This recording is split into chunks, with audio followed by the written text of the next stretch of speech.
Hi, and welcome back, everybody. We are here at the Writer's Parachute, guiding writer and author dreams to a perfect landing. And of course, today we have with us a very special guest. She is joining us from Seattle, but she's originally all the way from Kenya, Nairobi, and we are glad to have her today. And we're going to be talking to Mariah Kalungu, sorry. She's an author and social worker, and we're going to talk about her book, Amika. Little Lele, you've got all you need to be great. But of course, we always do our housekeeping up front. So of course, we want you to smash that like button. Go ahead and hit that subscribe button. Don't forget to hit the bell so that you are notified anytime we have a new episode. We have one out every week. And of course, we would love for you to subscribe either here on the YouTube channel or one of the podcasting platforms. We're on all of them. If you happen to find one we're not, just let me know and we will be there. We want to make it easy for you. Of course, we're all over social media. You can catch us at Writer Parachute on Facebook, Twitter, Instagram, and now on TikTok. So we hope you do that. And of course, we're going to move on a little bit. We always start out the show with the topic. And today's topic, we're going to talk about all of the stages of writing. I've been having a lot of conversations with my writer friends and some of my new authors and some of my writing groups. And we talk about this specifically because people get a little confused as to when they should be worrying about certain things. So let's talk about those stages. So first stage, we talk about writing. We talk about creating the story. That should be all you're doing with your first draft, getting the story down, creating it, creating what they're doing, how they're doing it, the beginning, the middle, and the end. That's kind of what you're wanting to do in your first stage of writing, your first draft of writing. After that, we move to stage 2, which is all about rewriting, revising, and reviewing what you've written. See if you've got some stuff in there that needs to come out, if you need to add more stuff, or you just need to make it a little bit clearer and cleaner. You need to develop those characters. This is a stage when all of that would be happening. Then we move on to stage 3. We call it the E stage. You edit, eliminate, and eradicate. This is when we're looking for those crutch words, those connecting words that are not necessary that we talked about in a few episodes back about that, this, those, the ofs, and some of the other words, just, once, since, those things that we use as crutch words or as verbal pauses that make their way into our writing. And then we get to the final stage, which is my favorite stage because it signals the end. So we're going to polish, perfect it, and proof it. We're going to read it through as many times as it takes to try and find all of those little problems. And this is the point when you might want to ask some help from fellow authors and beta readers. And this is all before people, before it goes to an editor, before it goes to an agent, before it goes to anyone else, unless you're using alpha readers as you're writing. But I wanted to cover that when we're talking about the stage of writing, because I think what happens is we have too many fears and concerns around stages that we haven't achieved yet. I have too many authors that tell me, well, I'm worried about my characters really aren't that great. I'm worried that I don't have enough description. They're in the first stage. They're crafting their story. They're creating their story. That is not something that we would be concerned about until we reach stage 2, because you can't know how well your character comes across or what needs to be added or taken out until you have the full story. So I hope you'll take that advice and it is helpful to you to know the different stages of writing your manuscript. So of course, we want to get on with the show today and get to our very special guest. She is joining us from Seattle all the way via Kenya, Nairobi. It is author and social worker Mariah Kalungu, and we're going to be talking about her book, Amika. Little Lele, you've got all you need to be great.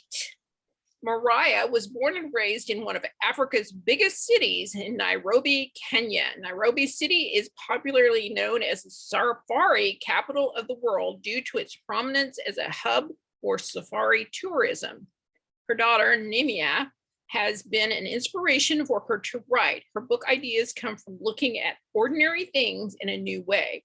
She is a Kenyan historian and political science analyst and has a master's degree in strategic management from the United States International University in Africa.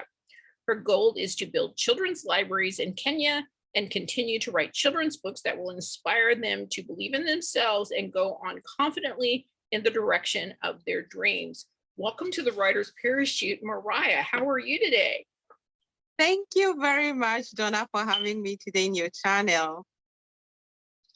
Well, I am very excited to talk to you today. I love this book. It is kind of a little bit different, but I do like that about it. So it's a children's picture book, which means we're talking probably 4 to 7 or 8-year-olds.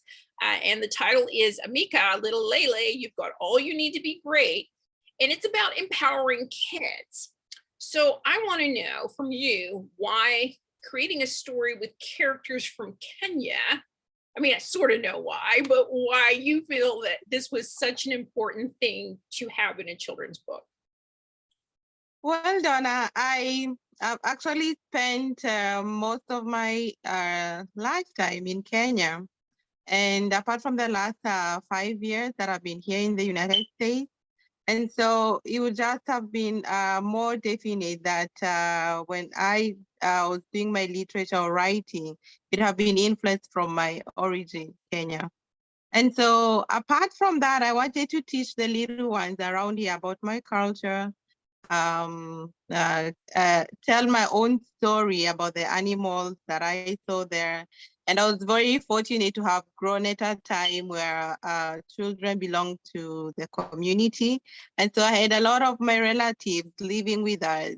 And every night we go to hear folk tales about animals in the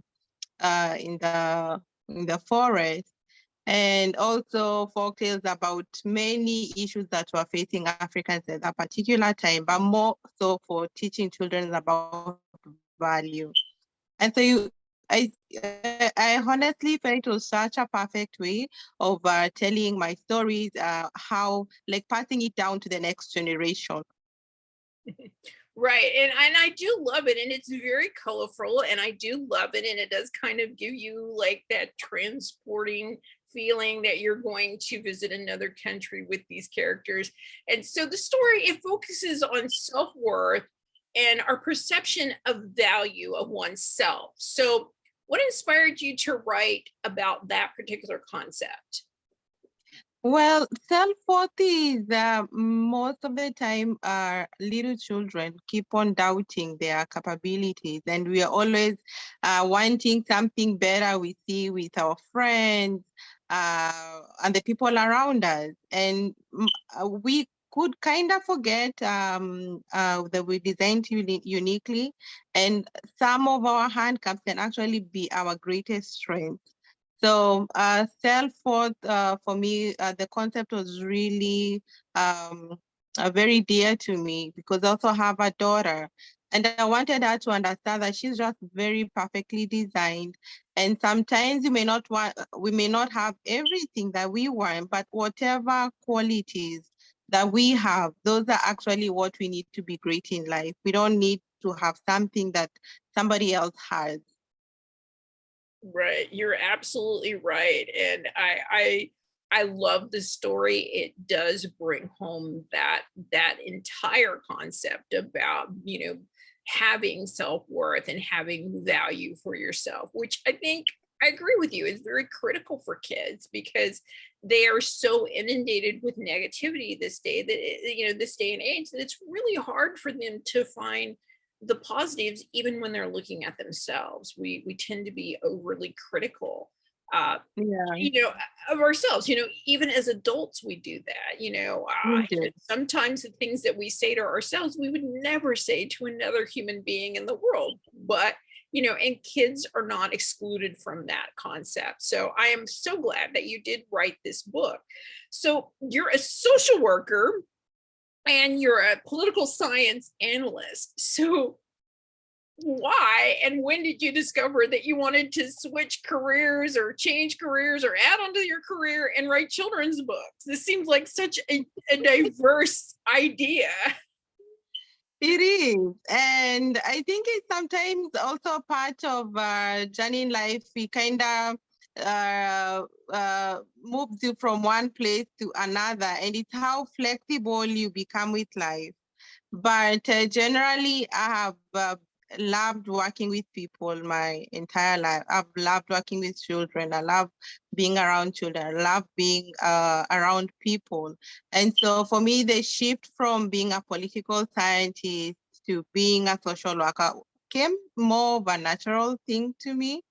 And I found it's more of where you find your purpose more. Where are you able to give fully yourself? And this is the one space that I've been able to do very comfortably without struggling, and I've just been able to fit in very naturally. So yeah. Well, you obviously did an amazing job. I mean, I just think that you just to kind of jump into that arena and come off with this beautiful book has been a kind of a hitting it out of the ballpark. So I'm really glad to hear that. So you currently are living and residing and working in Seattle, Washington as a social worker, is my understanding. So how do you books exploring emotional concepts impact children and guide them? So I want to know how you kind of fit those and weave those ideas together.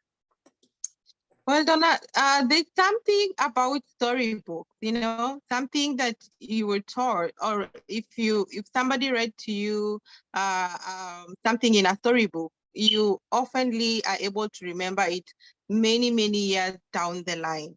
And storybooks are also always a perfect way of teaching kids values, of giving them new knowledge, of ideas. They are oftenly able to remember down the line. And so for me, having a storybook to be able to guide the little children to believing in themselves, to appreciating who they are, to embracing their strengths, this was one perfect way of me to do it. And also just me having my daughter around. And when I started doing the book, I was particularly doing it for her. But it turned out to be such a bigger project, and I actually didn't anticipate it to be such a bigger project for me. And so I wanted not only to do this for her, but also to do it for the many children around here and have that impact felt way back again in my country. Right. And I think that is it's such a great feeling when you want to be part of the community, you want to be giving in the community, and you finally feel like you're achieving that purpose. So I do applaud you on that. Kudos for that. So I see that you're very active on social media. And one of the constants that I've been seeing you posting on your social media is that you're encouraging children to believe in themselves and chase after their dreams. And I want to know why that mission is vital for healthy, happy children.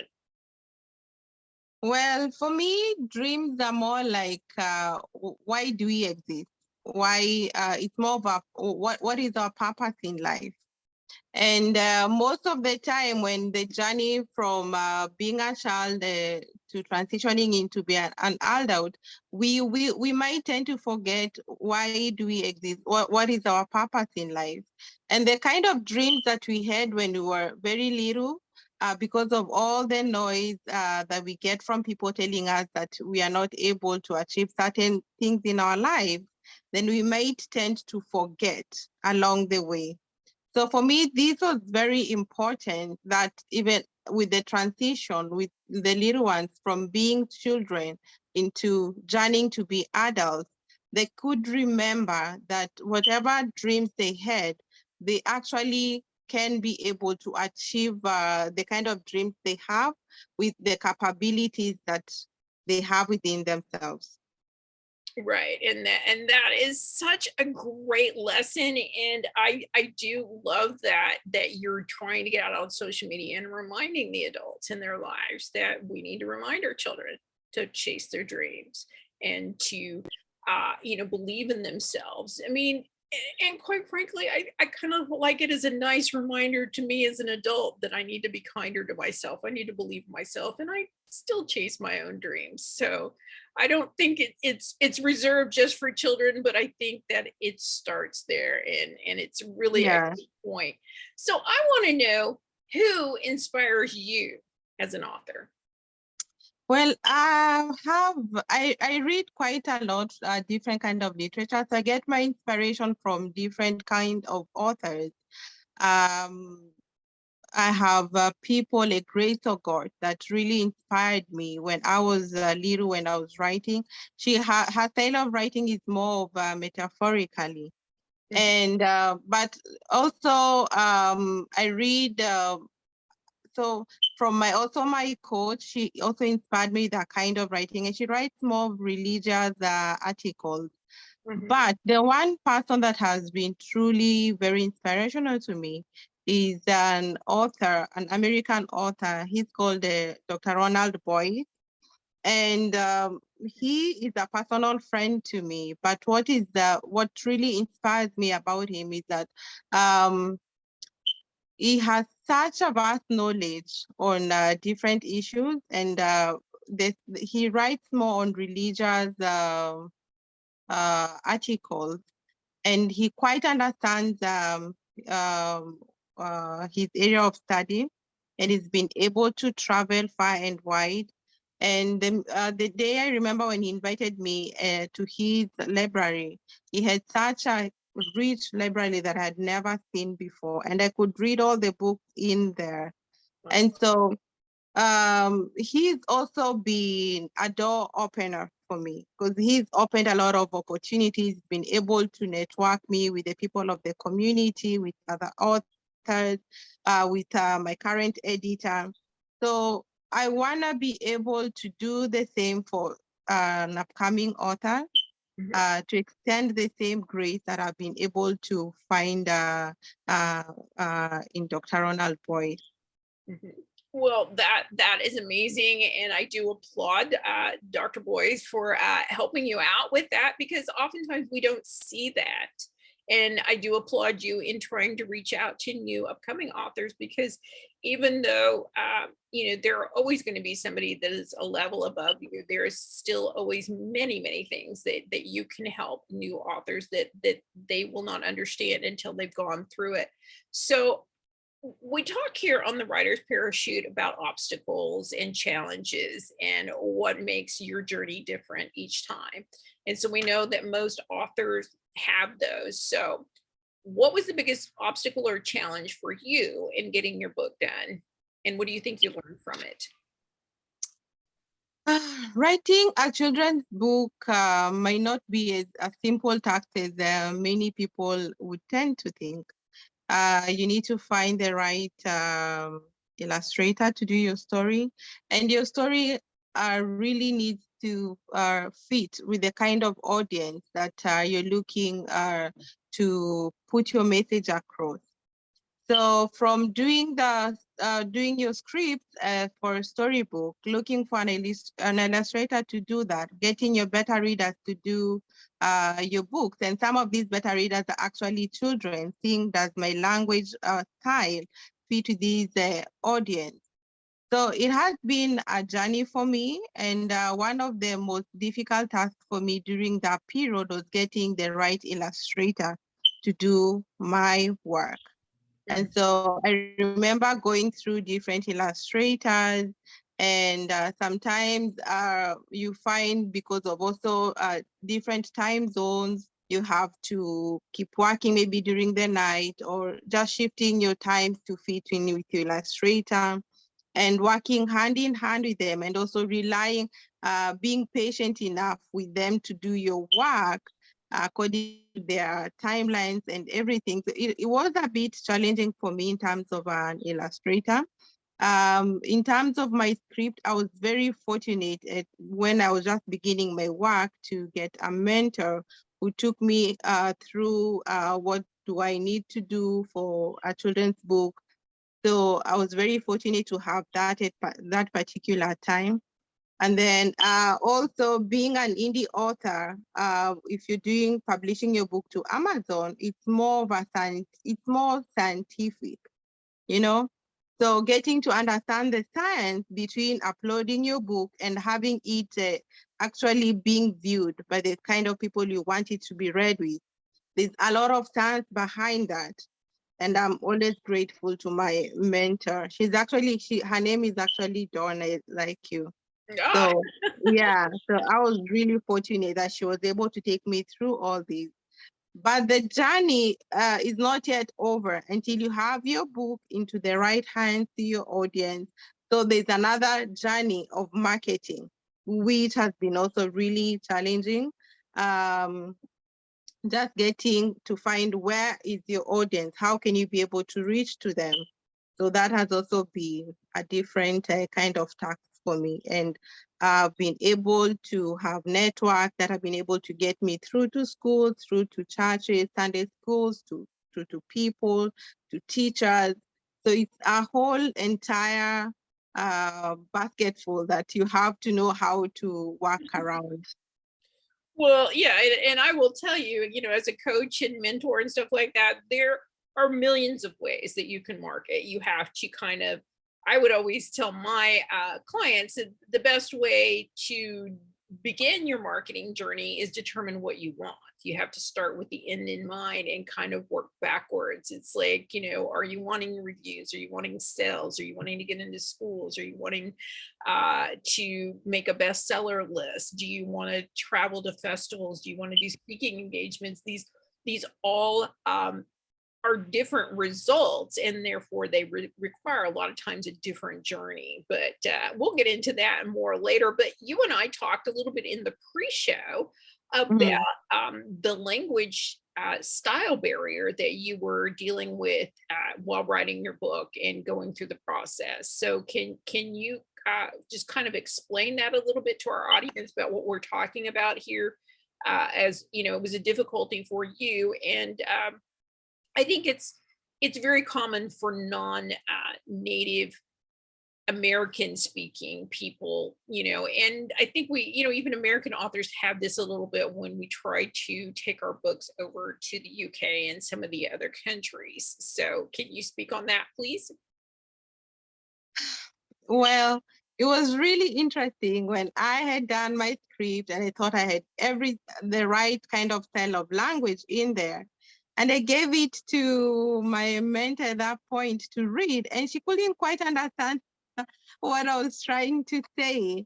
And where I come from, we speak British English, which is a little bit different kind of style from the American English.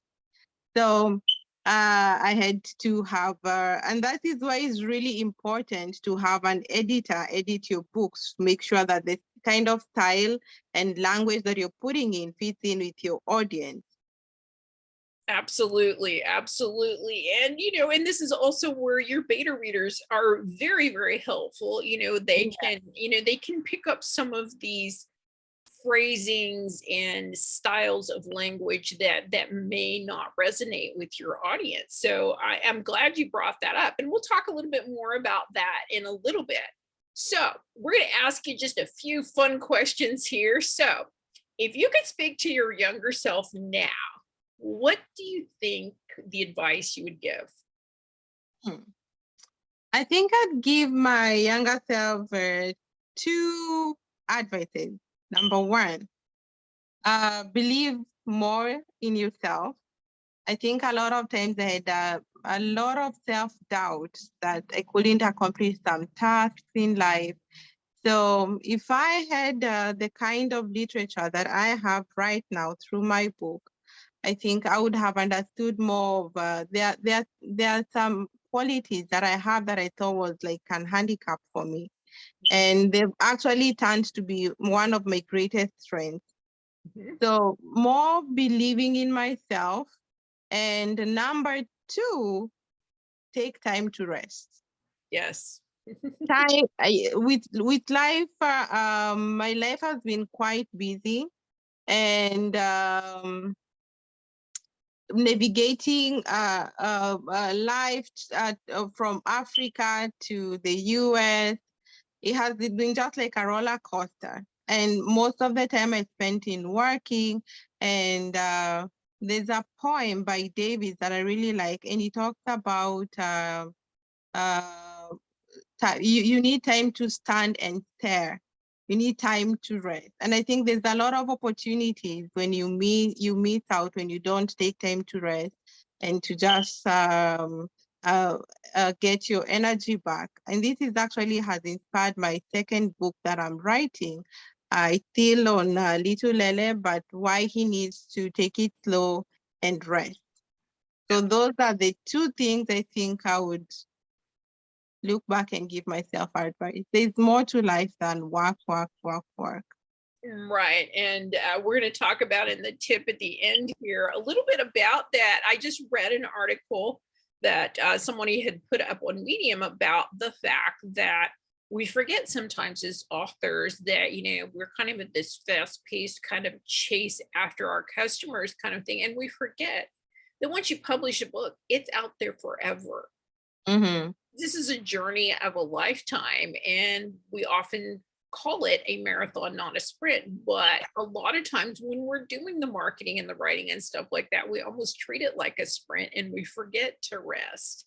And it does affect it affects our choices. It affects how our timing about what we do. So I think that's an excellent point. So here's another fun question for you. If you could give advice to another author that's upcoming, what would be the one thing that you wish that they knew that you didn't know or understand in the beginning? Get a mentor. Get a mentor. All right. Well, that's simple and straight. As early as you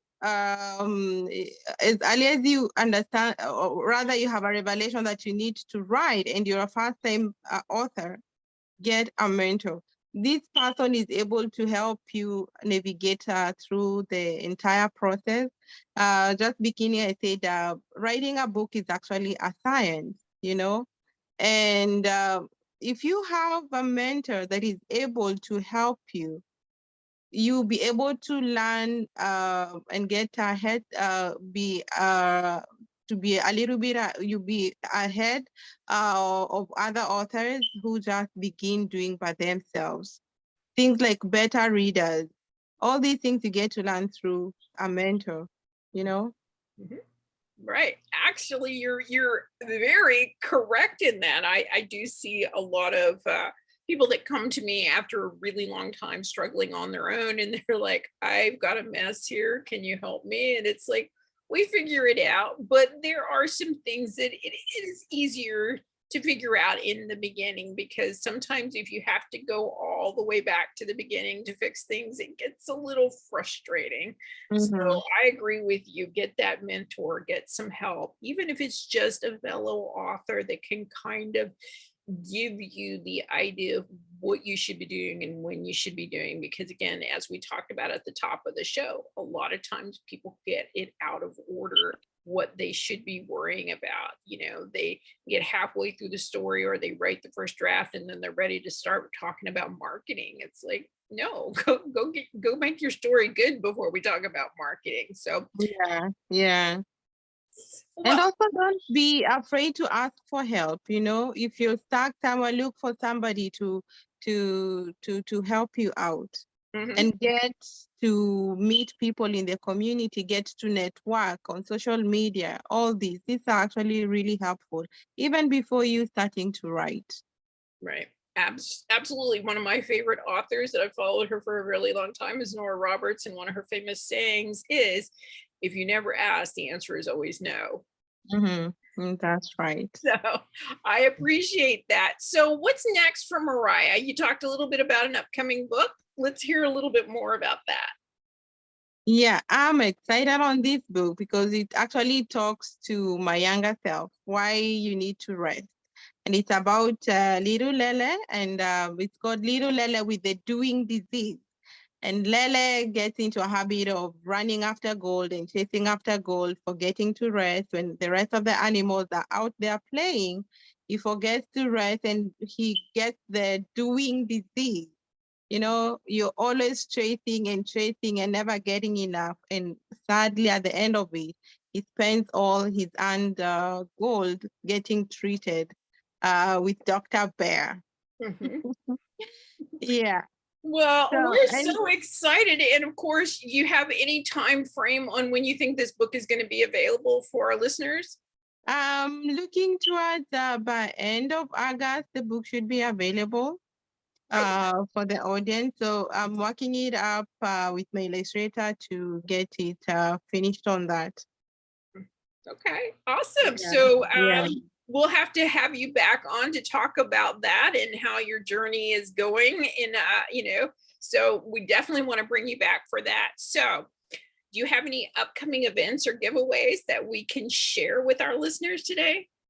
Well, I have a book that is coming up on Tulele that will be a coloring book, and this will be available on my website for free download.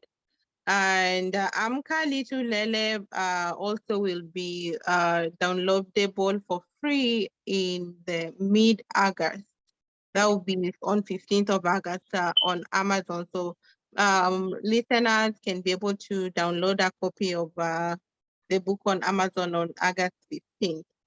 Yeah, we have that Yeah. down here. It'll be as a free it will be a free Ebook. ebook download on August the 19th. So if you're interested in her book, but I would tell you don't wait that long. Go out and get your copy right now of Amika, Little Lily. You got all you need to be great.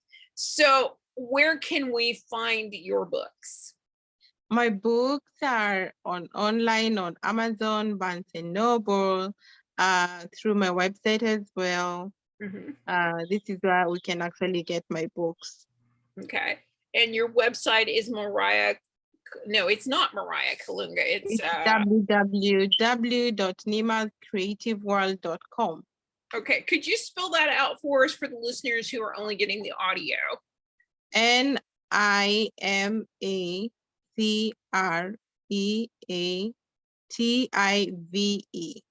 www.nimascreativeworld.com. Okay. And of course, just a reminder to you guys, we'll have all the links to everything that we talk about here in the show for the Writer's Parachute in the show notes for you. But if you can't wait that long, we wanted to make sure that you got that spelled out for you so that we could get that to you. So you're all, as we said earlier, you're also on social media. So where can we connect with you on social media? On Facebook, on Instagram, on TikTok. This is where you can connect with me. All right, awesome. So not on Twitter. I'm on Twitter, not very active, but I'm on Twitter. All right. Well, again, we will have those links for you in the show notes, as well as a link to our website and a link to her book.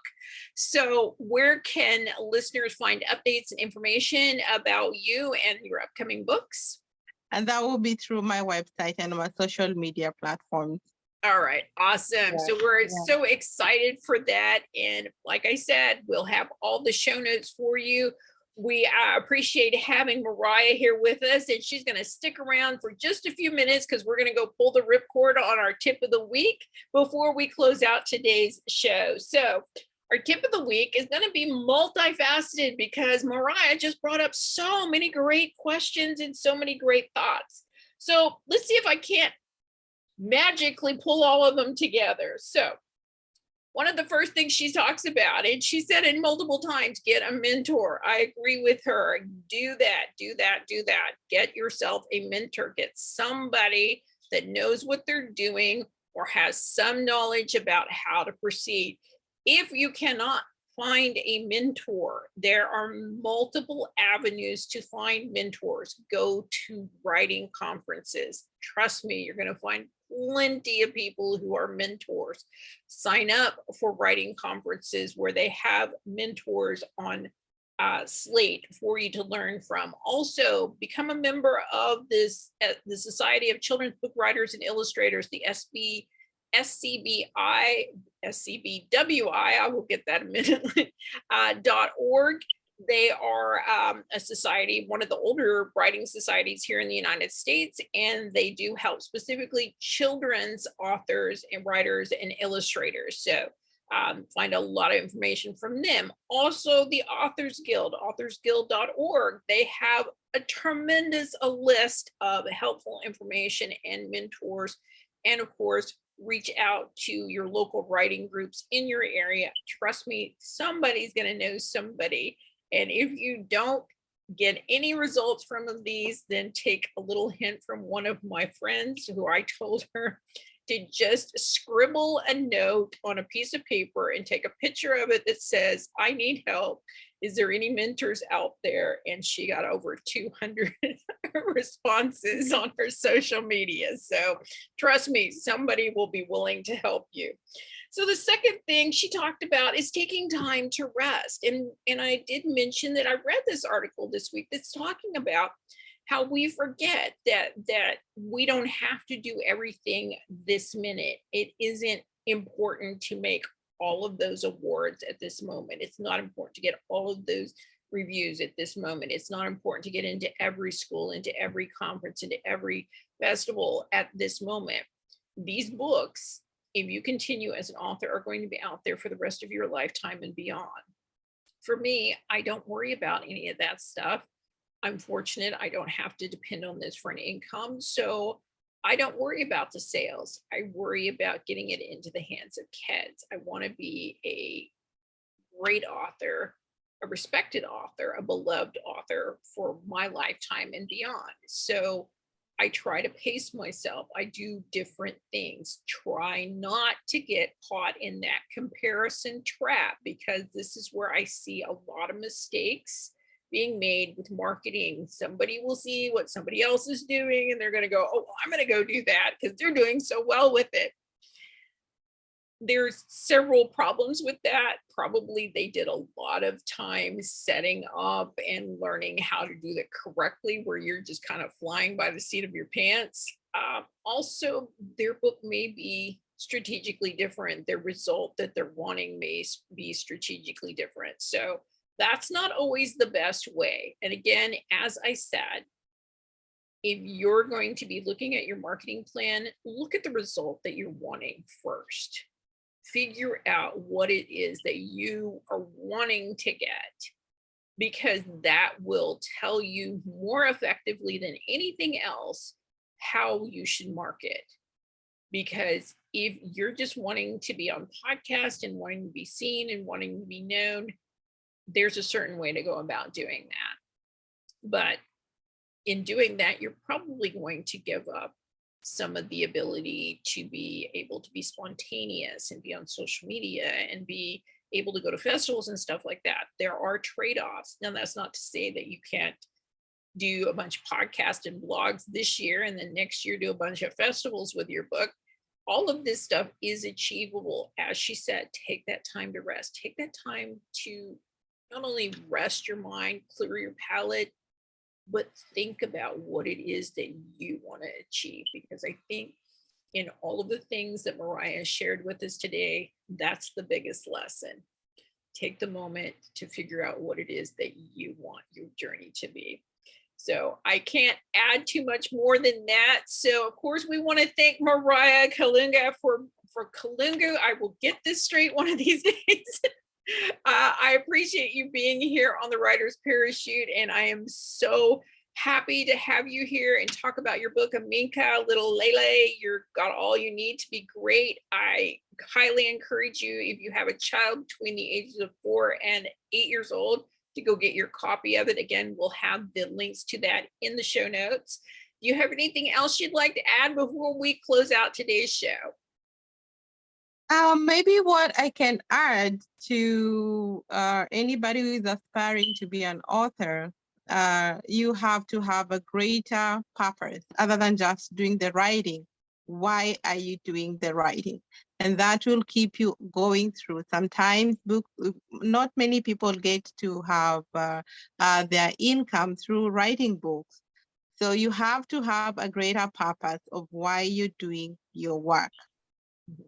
Yes, if you don't have passion for what you're writing and doing, nothing else is going to carry you through.